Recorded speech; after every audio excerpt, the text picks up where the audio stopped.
Welcome back to Kali Linux Penetration Testing. We're in section 4. We're going to be talking about social engineering attacks. In this section, we'll learn how to create a fake login and allow people to pretty much insert their login credentials in a website we tell them to log into. We'll be learning how to gain physical access to our target's location. We will then learn how to do some calling techniques in order to call the company in order to extract information. We'll also use an emailing method. This will allow us to send an email to company XYZ employee, kind of ask around and see if they can answer some of our questions, and then we'll learn how to extract some of that information from the email headers. And then we'll do social gathering, and that's where we'll look around and see if we can find any employees working for that company that are on social media and stuff like that. See if we can't find any emails and stuff like that from within the website. False logins. By utilizing the SET or Social Engineering Toolkit, we can create a fake login page of XYZ in order to have people log in with their credentials. This, if executed properly, will be the best method you can use in order to gain the proper credentials that you are seeking to log into XYZ under company or employee A. What is SEA or social engineering attacks? Some of the few things that a lot of people are confused on is false logins. Creating a false login page will allow us to steal the user's credentials. This can be done one of two different ways. Number one, by creating a fake website like fakebook.com or mocking Facebook or mocking a bank, and then putting that mocked website on virtual server. And then all that information that they put in there is stored to your server. Another way we can do it is we're going to use SET in order to create a fake page, and then we're going to send the IP address to a person so that way they can log in, and then we'll have their credentials that way. Another way we can do it is by physically accessing the building we want to target. And we'll learn a few different ways on how to just walk right into the place and just walk around and gather some information. Another way is emailing. Not only can we use an email to poke at a person on the other end by getting some information from them, we'll also be able to extract the information from the email headers, such as an IP address. Calling. Sometimes we just need to call the company for support. Hey bud, I'm actually working from home today. Could you give me the IP address right quick? Oh, sure, man, not a problem. You'd be surprised how easy that works out.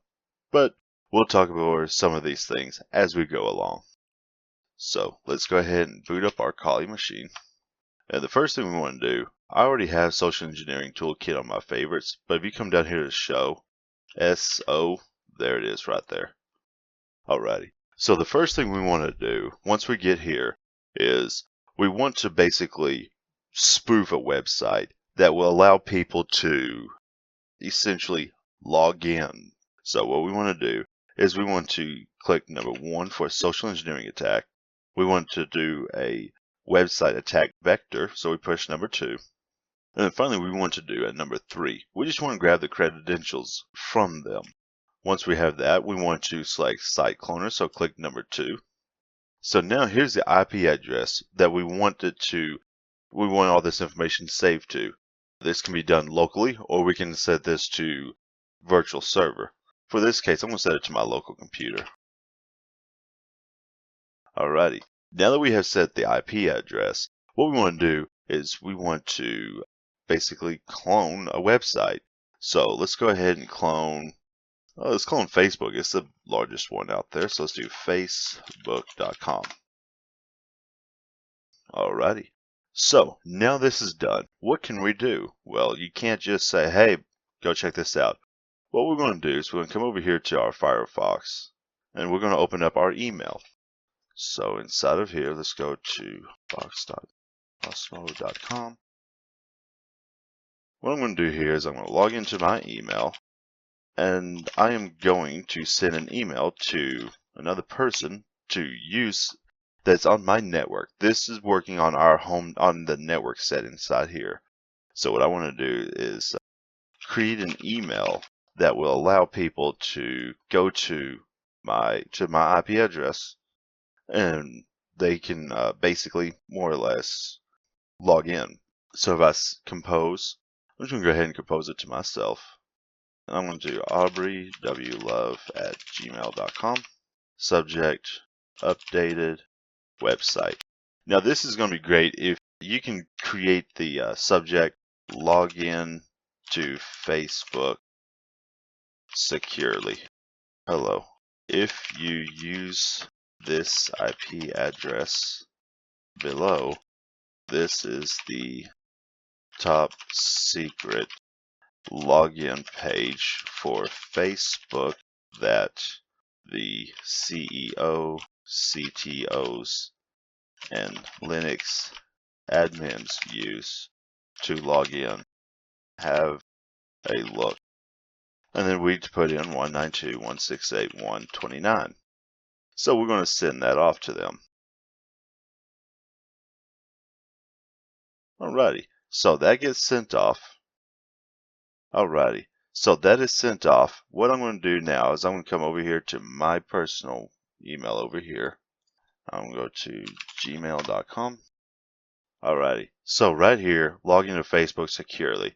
Hello, if you now I know this guy because it's like my best friend, so yeah, okay, sure. Top secret of Facebook CTOs, Linux admins, have a look. So let me go ahead and just copy that, and I'm going to paste this right in here. Now we can see we've got a request, so I'm going to go ahead.